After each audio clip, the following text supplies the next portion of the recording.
There's little point in trying to craft a sophisticated opening for Caged Elements Grip.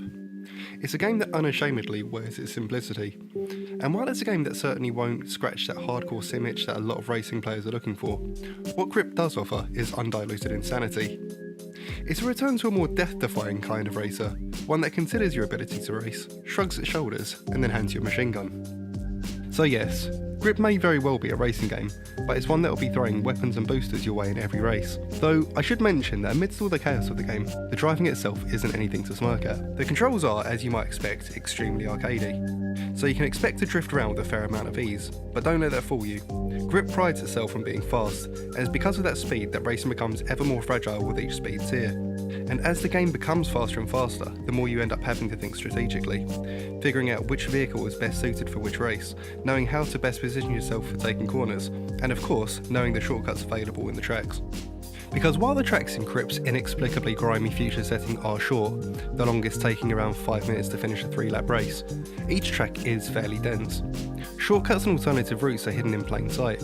Turn a little too sharply at one corner and you might think you're a goner, until you realise you're not gone at all. Instead, you're zooming through a spiralling metal framework and being thrown into the air before getting a bumpy landing as you rejoin the race. It's not a surprising inclusion for the game, but it's one that will have you returning to tracks again and again as you try to figure out the quickest way around each one. But the game offers more than just classic, ridiculously fast races.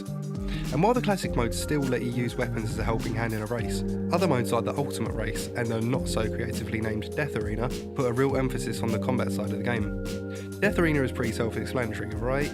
You're thrown into a medium-sized space and the aim is to blow up as many cars as you can.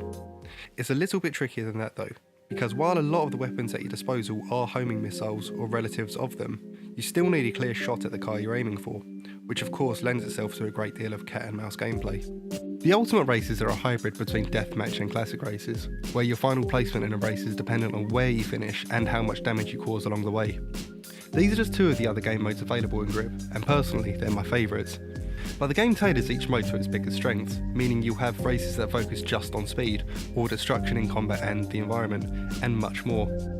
The variety of modes really is a necessity for Grip, and handles that necessity well. Spacing out how often you play each mode just enough means that you get comfortable with a variety of them, and figure out which you'd feel confident about challenging players online with. Grip does more than just online multiplayer though. It also offers split-screen multiplayer for up to 4 players. A masterstroke which perfectly fits the style of game that Grip is, coaxing you and your chums into a friendly race that will have you vying for each other's blood in no time at all. But if you really want to excel at the game, then you'll be heading straight for the campaign mode.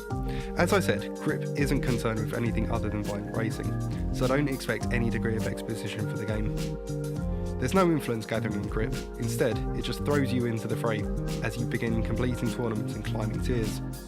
Tournaments are made up of 3 sets, which in turn are usually made up of 3 races. The campaign is very much a space where you'll be honing your skills, be they racing or combat, learning the ins and outs of the tracks and which vehicles you prefer. And while the game might lean towards being more fun with friends, there's still a lot of fun to be had by simply chipping away at those tiers. My only issue with the game is that it does take a fair bit of time to unlock vehicles. Unlocking cars comes as you level up, with experience points being picked up for finishing races, dealing damage, and going airborne in a race. Sure, the time it takes to unlock cars means that you get a good handle on what's available, and to be honest, it doesn't make too much of a difference what you're driving unless you're in a deathmatch, with all the cars modelled after what looks like an 8-year-old's idea of what a car should be. Grip is a breath of fresh air in my opinion. We've seen a lot of great racing games this year, but in terms of sheer fun, Grip has them all beat for me. The ridiculously fast races that will have you bouncing from floor to ceiling and wall to wall, the promise of some much needed firepower lying in wait as you race towards the pulsating green orbs, and the different modes, each more dangerous than the last, all work in making Grip the chaotic fun that it is. But as chaotic as it might be, Grip is still a game steeped in balance, in keeping an eye on your racing while making the most of your weapons and defence, and of speed and strategy. So while Grip is by no means going to scratch that hardcore sim racer itch, it doesn't need to, nor does it need to rival the likes of Forza or The Crew 2, because Grip is an entirely different beast. If Forza Horizon 4 is a show dog, then Grip is the rabid badger of racing games, and it's brilliant because of that ferocity that seeps into every molecule of the game.